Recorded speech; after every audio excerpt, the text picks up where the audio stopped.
For joining our webinar this morning, Mining for Margin, how to claim price optimization gold for your organization. Meridian Business Services is proud to welcome Paul Parsons from Profit2 to join us to talk about this exciting topic this morning. I'm Doug Borcherding, and I'm joined also by Eric Levy, who's Director of Sales with Meridian Business Services. Meridian is a full-service certified public accounting organization and a NetSuite Solutions and Services full-line solution provider. As such, we do things in the neighborhood of solution configuration consulting, business needs assessment, third-party solution analysis and research, which is case in point for today's conversation. Full implementation services of NetSuite solutions, business process training, and technical and application staff augmentation. We really focus on moving folks in today's shifting world from legacy solutions to a modern, fully integrated platform, single data source, single system of record to assist you in allowing any role or person within your organization to be able to do customer management, order management, and inventory management in a 360-degree view. So all roles within the organization would have access to customer information, any item or order or inventory information, which is very important in the distribution world. That said, there are areas where NetSuite may have gaps or, just doesn't fulfill a particular role. And that's why we've invited Paul, who's the sales director for Profit2, to join us today to talk about the profit optimization strategies that Profit2 invokes and how you can claim margin management gold for your organization. Many times these can be the facilities to pay for an ERP or other IT or strategic project within your organization. So with no further ado, I'm going to turn it over to Paul Parsons. He can introduce himself a little bit more fully and jump into the meat of our presentation here today. Well, hey, Doug and Eric, thanks a lot for having me here, and appreciate everyone wherever you are in the country. There's a number of people on this call right now, I'm sure from all over. Where we are at right now, it seems like a blizzard, so hopefully it's warmer where you are. Yeah, just a little background on Profit2. We're based, we're a small organization, relatively speaking, I guess, but we're more of a boutique firm based in Kansas City. We work with just over 300 distributors nationally on strategic pricing and margin programs. And I think if you talk to our clients, the reason they hire us isn't because, we're not hired because we're rocket scientists, and we don't view pricing as being really an intelligence issue for our clients. It's more of just an issue of scale. It's hard with distribution. Pricing is complex. The business is complex, and with the number of items you stock, the number of customers you serve, and a lot of times a lot of discretionary pricing authority, it's awful hard to get as granular as you'd like whenever you're trying to get as much margin as you can. Maybe not for those items that are the more commoditized items that are sold on a weekly or monthly basis, but really for those items where the spend's low, the frequency of purchase is low, where there's just really not a lot of feedback from the marketplace on how to price those items. And what we find routinely is that most distributors aren't getting enough differentiation between their average margin and where they're pricing those incidental items. And it's for a multitude of reasons, and it happens very organically. And so we help assist clients with that kind of the scale of that challenge to help them, there's kind of an art and science of pricing, I think, isn't there? Where there's really, I would say, typically 500 or maybe 500 items that makes up maybe 50% of most distributor sales. And we feel like there's no one better in your particular trading areas than your, executives, first your pricing executives, the sales team, to make intelligent decisions on how to price those items to the marketplace and to your customers, because that's what they live on a daily basis. But there's items where, you know, it could be 10, 15, 20, 25,000 items where there's low frequency of purchase, low spend, and what happens is the lower in both those categories, the more chaotic margins get. And a couple of comments: every distributor prices incidentals opportunistically. They just do it infrequently, and there's many reasons why this occurs. Sometimes they're encumbered by their ERP system. It could be an antiquated system that's very hard to price with. It's always nice to talk with associates like Meridian, because they work with a very nice ERP system that's very friendly for pricing, like NetSuite, and it's easy to work with. We work across. We're not, but just a little side note: Profit 2 is not a software. We don't touch your system. We work with companies like Meridian who assist us with importing and extracting data.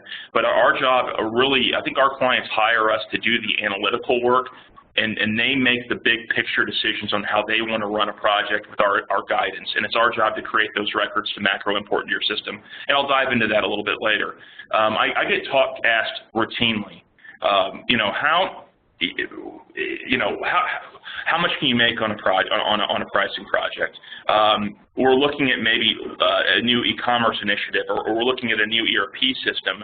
In what order should we look to start a pricing project in relation to our other IT and technological initiatives? And there's really, it's based much on your culture, but I think that I think it's always good to look at pricing in conjunction with looking at maybe transitioning ERP systems, because I think it makes all the sense in the world to have good pricing data in a new system. If you're already going to go through the work to make all the changes to get on a platform like, say, NetSuite, it might make sense to also look at pricing in conjunction with that. And one of the benefits is it can easily pay for the ERP integration, not just the platform cost, but also the consulting costs that you'd absorb also. And so today, I think I'm going to spend the next 15, 20 minutes talking about exactly how we gauge what the return on investment would be on a project. At the tail end of this, I will offer anyone on this call kind of a preliminary analysis for anyone that would be interested in having us take a look at a year's worth of invoice history. We could actually determine, using your sales history, what the ROI potential looks like on a project. And it might help you kind of gauge whether there's enough bite of the apple there that you maybe invest in pricing and maybe an ERP change, because I know that a lot of our clients are looking at those right now. So with that being said, let's kind of dive into how to gauge what the potential is on a project. One of the key points, and this is really the key point of, I think, any pricing project, is driving better differentiation in your pricing, and not only on the item side, but also on the customer side. So what we're trying to do on a project is, and this is kind of our benchmarking, and we've been doing this for nearly 2 decades, well over 300 projects in the book. And the way that we view a project is we want to gauge how are you pricing today, and to determine how far can we expand that margin bandwidth. What we find is that most distributors only have a 5, 6, or 7% differentiation between their average margin on all sales and where they're typically pricing incidental items. And I'll further kind of define incidentals here on the next slide. But we're trying to drive an additional 5 to 6 points of differentiation and margin on whatever bite of the apple lends itself to a project. So the bottom line is this: you can anticipate getting about maybe a 5 to 6% lift, anywhere from 20 to, say, 35% of sales, depending on what segment you play in. There's certain segments that really lend itself to optimization, that have a high number of component parts.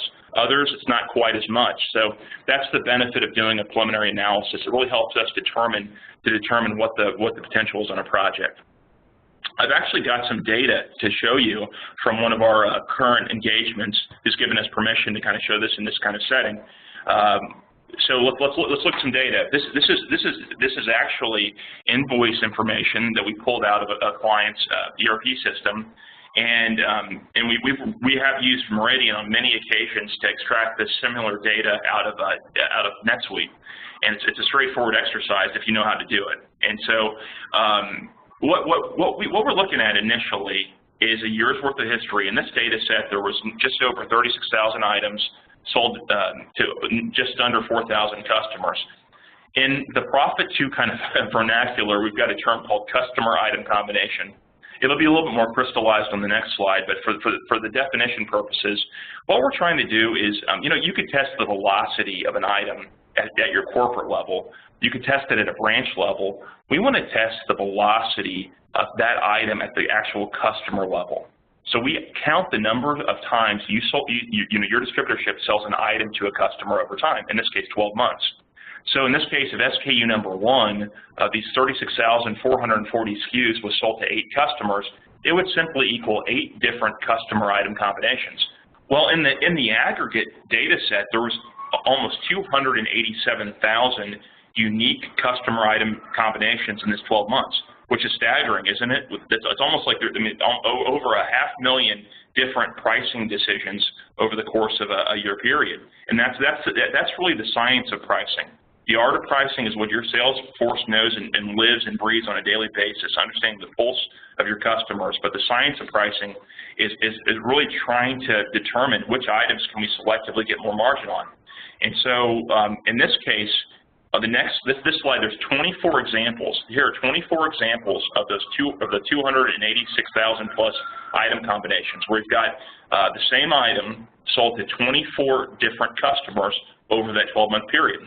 And so we've got the customer ID, the item number, the annual quantity, number of purchase events, unit price, unit cost, the annual item sales, the average gross margin percentage, and it's kind of a distilled way to view customer revenue, the customer revenue on all sales over that 12-month period. So what are we looking at here? Well, the key part of this exercise is certainly the gross margin rates. And if you can, and like I mentioned earlier, that all distributors price incidentals opportunistically, and that this distributor is no differently. This is obviously a pretty nominal item. The highest spend on this item to a customer is $145 over the 12 months. But notice the margin rates vary from 40% all the way down to the mid to low teens. And unfortunately, most distributors trend in the wrong direction. There's more either overrides or lower margins in the system that are priced just like those commoditized items. And it's easy for us to cherry pick 5 or 6 of these. We could probably circle here and say, hey, I bet we could probably grab another 3 or 4 or 5 points on these individual items. But whenever you've got 287,000 of those to digest and analyze, that's where the complexity lies in pricing. And so what we're trying to do on a project is determine 3 core things. And you might want to write this down. There's 3 things that drive the success of a project, and it's all really mathematical.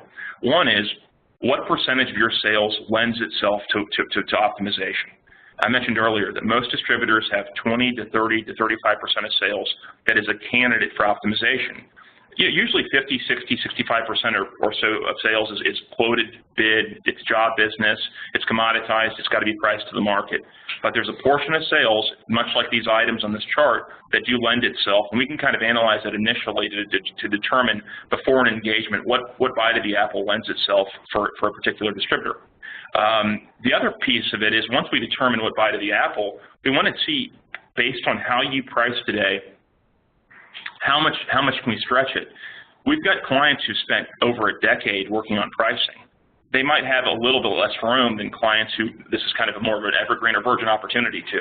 And so we're looking to that diagnosis initially helps us determine what percentage we can get on that bite of the apple. So for most distributors, we can get about a 5, 6, or 7% lift on roughly, say, 25 to 35% of sales first year. The unknown portion of any sort of pricing engagement is sales force compliance and utilization rates. And it's something that's very important, and we kind of find that out on the discovery process in a project, because it's core that we determine your behavioral patterns. Most distributors have a lot of overrides. I'd say our typical client has more of a cowboy environment where there's 40, 50, 60% override assistant pricing, and we're working to curb that. A healthy amount of overrides is necessary, but certainly not 1 out of 2 line items. So how do we kind of summarize that and all that information into one chart? Well, this is kind of our way to do that at Profit 2.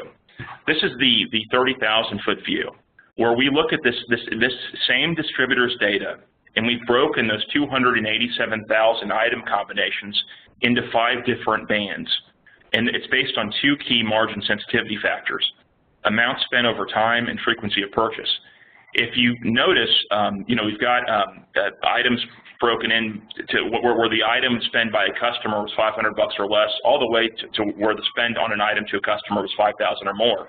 And if you look at this kind of the top line of this column, the items where there was under $500 in sales to a customer over 12 months was $16.759 million in stock sales, had a 21.7% gross margin, and made up 16% of total sales, where the average spend to a customer on this item was $65 about twice a year, or $32.50 every 6 months on average. Now compare that to where the spend on an item is $5,000 or more. It was over $49 million in stock sales at 11.8% gross margin.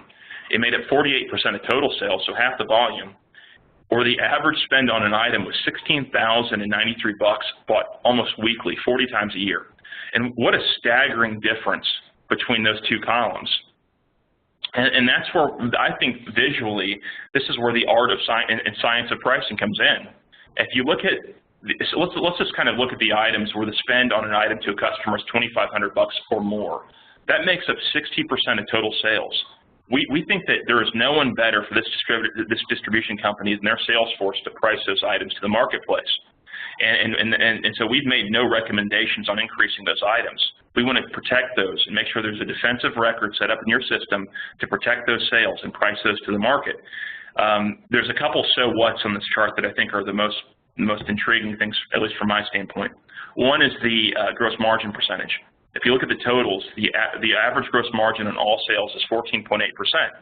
As the gross margin declines, as the frequency of purchase decreases, gross margin steps up just like it should. It follows the old distributor rule of thumb. But does it step up enough? And that's where I mentioned earlier, and I kind of echoed this throughout the presentation, differentiation. The bottom column says 6.9% differentiation. It's a very simple exercise to determine what that is. If you subtract the average margin in the most incidental category, sub 500, is 21.7%. Subtract that from that total gross margin of 14.8, and you've got 6.9% differentiation. I mentioned earlier that most distributors only have 5, 6, or 7 points of differentiation between their average margin and where they're on average selling incidental items, and that pricing is too compressed. There needs to be more. We want to see that 12 to 15 points different between those 2 columns than it is. And so that's kind of an initial way for us to determine, hey, there's some juice to squeeze on a project. When we do this analysis and we see this pricing this compressed, that's a really good sign for a program. The next logical question is, well, why does price compression occur? Well, notice the number of item combinations that falls whenever an item is under $500 to a customer over that 12 months. There's 257,000 plus of the item combination, so 85 to 90% of the pricing activity occurs in an area where it's hardest to price, the lowest frequency of purchase, the lowest the amount spent on by an item to a customer. So that's where the complexity of pricing lies, and that's why you see such a radical, range in margins in that category. You see opportunistic margins amongst those 250,000 different pricing decisions, but you see way more that are sub-optimized, that are below your average margin, and that's where we're trying to isolate on a project to give you good data where we can selectively increase margin, but not by 20%. We're talking college poker here, nickels, dimes, and quarters. We're 3, 4, 5% on these items selectively. So, because really, if you think about it, there's 2 things that can't happen on a strategic pricing program. One, you can't upset the sales force, and I would say 99% of our clients are privately held businesses or ESOPs that have been around for generations. They've created a price impression. We cannot, as an organization, create a negative price impression on what you've created, taken years to affect and create. And so we're very careful and conservative on a project. And the way we work is on a year-long retainer-based relationship. We don't touch your system, we're analyzing data, and we're creating, once you've approved our recommendations or modify those, then we create those files to macro import into your system. But you control the gas and brakes on the project. And most of our clients kind of govern it. So they'll only, they'll say, well, let's just take a sliver here initially to make sure everyone relaxes. And so they might say, hey, let's only touch on items where the spend to a customer is under $500, where the frequency of purchase is under four times a year or less, and maybe where let's only look at customers whose annual spend is $100,000 or less. So, taking a conservative approach initially, because hey, there's always more we can get at later. And that's a very typical approach on a project. So this is one way to kind of judge the opportunity. In this case, if you look on the right side of this chart, we've kind of projected out what the incremental margin gain would be on a project. And in just that lowest category of 500 or less, if a 5.3% projected increase elicits almost a $900,000 incremental margin gain, where the average increase on an item to a customer is $3 on that $65. So that 65 goes to 68. Or let's drill it down to every 6 months, because there's the average frequency of purchases twice. So on average, a customer pays, instead of $32.50 on an item, it's $34 every 6 months. That $1.50 change equals almost $1 million in margin, and guess what? No one will notice the change. It won't happen. There's one other area that we really affect on a project, and that's really customer segmentation and stratification. And this is an area that I think all of our clients need some assistance with. Every client that we've got has a sound customer segmentation philosophy in place, but it's usually not as granular as they'd like it to be. And so we can help them, and it's also maybe not as maintained as they'd like it to be, because everyone's got best of intentions when they're trying to segment or stratify their customers, but then 2 years go by and then things have kind of morphed back to where they started from. And so what we can do is analyze your invoice data, your customer data, and really make recommendations on groupings. And we do it on more than just an annual basis. This is something we do on at least a biannual or quarterly basis for our clients to help them group their customers, and then make it easy for the executives and pricing executives and sales executives to easily make those decisions on where they want to regroup and reclassify customers for pricing purposes. In this case, we're using the same kind of differentiation analysis, but on this side, just based on customer sales. And this is the same distributor, same $103 million on stock sales for this so same as the previous example, and we've broken this distributor and the customers into basically the distributor sales into 5 different bands.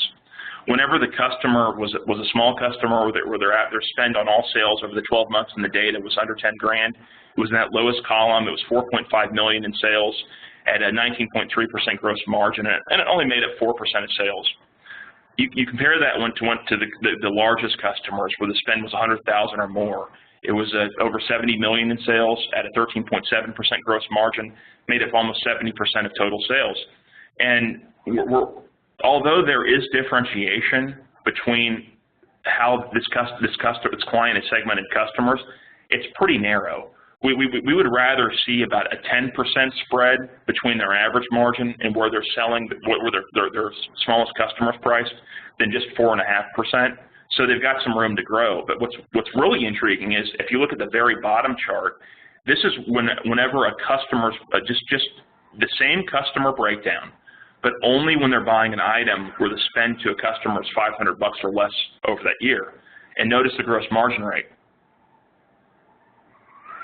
It's all the same, right? There's no differentiation. So the customer is selling incidental items exactly the same to every customer. We want to see that refined also. That's an area of opportunity. And so this is the type of analysis that we can look at on a project.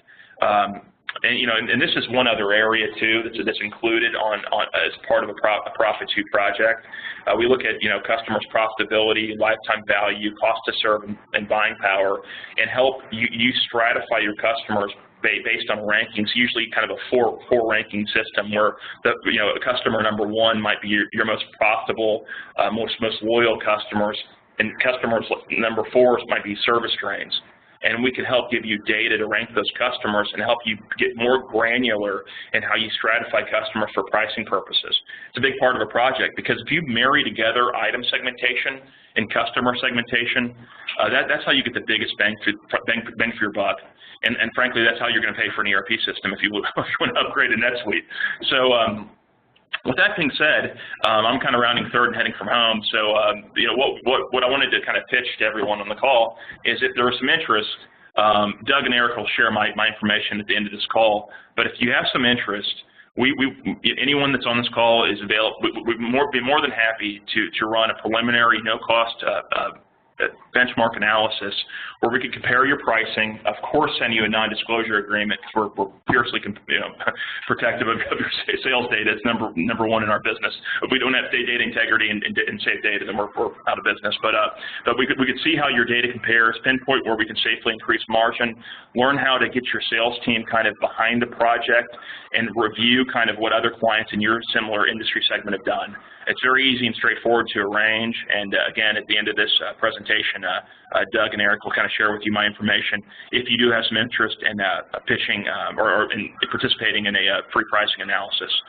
With that being said, I really appreciate your time today, and Doug and Eric, I can't tell you how much I appreciate you and inviting me to this and letting us be a part of this. So thank you. Absolutely. Thanks, Paul.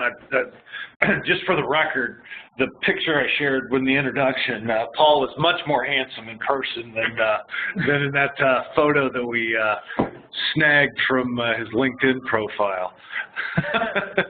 Case in point. Just wrap up here. Why Meridian Business Services works with the NetSuite platform. One, we get to work in an ecosystem that includes organizations like Profit2, and NetSuite's growth has attracted organizations like Profit2 and others, and this really forms the genesis of why we're doing this partner-centric webinar series over the 2018 calendar year. You mentioned NetSuite's leadership in the cloud ERP SMB space, and certainly we've carved out a niche together in the distribution sector. Meridian and other partners, very active in this space, and the proven benefits from that NetSuite's installed base has seen. Has also attracted us to the space and others in the ecosystem. But don't just take our word for it. Glassdoor, the recruiting website, has seen transaction volume increase 5x and a 5-fold decrease in their days to close. At Meridian, NetSuite's really all we do in terms of our ERP practice. Many of our consultants have been operational end users sitting in your chair, wrestling with the problems that Paul has described in terms of pricing optimization. And we view part of our role as really brokering those relationships across the ecosystem, not just the ERP component sales. You see on the screen here our contact information at Meridian. Paul can be contacted. It's very simple, paul@profit2.com if you care to reach out to Paul, or reach out to us and we can, as I said, broker that relationship. We hope you join us on the 20th of March as we continue our ecosystem or partner-centric webinar series. Webiflex's DocuPeek, and Taming the Paper Monster, trends in value in document management capabilities. I think you'll find it really informative and fascinating in terms of how far document management has come, OCR, scanning, etc. So with that, we'll conclude today's session. Again, thank you, Paul, and reach out to us if we need to get in touch with Paul, or if you've got further interest in NetSuite. Thank you very much.